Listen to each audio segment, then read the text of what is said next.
ठीक है।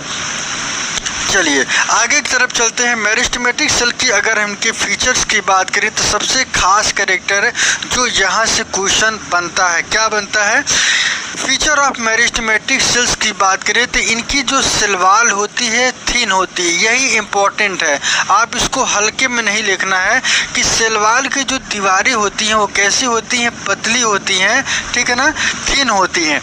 दूसरा यहाँ पे आप देखेंगे कि इनकी जो सेलें हैं एकदम पतले दिखाई दे रहे हैं, एकदम पतला दिखाई दे रहे, ठीक है।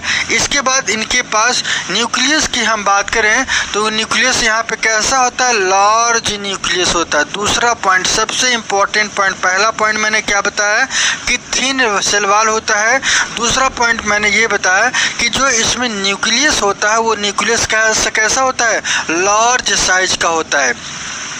इसके बाद मैंने आपको क्या बताया कि ये जो सेल होती हैं डिवाइडिंग सेल होती हैं। यहाँ आप देखेंगे इस फिगर में और इस फिगर में आपको दिख रहा होगा कि सेल बराबर डिवाइड हो रही हैं। आपने सेल डिवीजन का चैप्टर पढ़ा होगा तो यहाँ पे आपको दिख भी रहा होगा कि दो सेलें हैं जो अपने पोल पे गई हैं और पोल पे जाने के बाद क्या कर रही हैं? ये तेजी से डिवाइड हो रही हैं। इस बात को आपको ध्यान रखना है, ठीक है ना।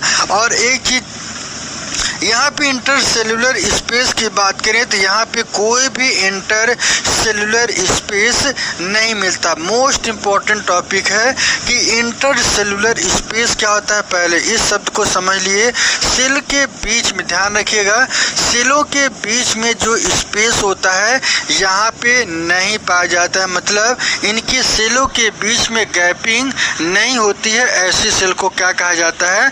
No intercellular space. इसके बाद साइटोप्लाज्म की बात करें तो साइटोप्लाज्म यहाँ पे क्या होता है? पूरी तरीके से डेंस होता है। डेंस का मतलब पूरी तरीके से संघनित होता है, ठीक है। चलिए यहाँ पे सबसे मोस्ट पॉइंट पे क्या था? पहला ये था कि ये पतला होता है सेल वॉल, इनकी न्यूक्लियस कैसी होती है? लार्ज होती है। डिवाइडिंग सेल होते हैं, इंटर सेलुलर स्पेस नहीं होता है। और साइटोप्लाज्म की बात करें तो ये कैसा होता है? डेंस होता है। इस बात को आपको दिमाग में रख लेना है, यहाँ से क्वेश्चन कई बार एग्जाम में बना है, ठीक है।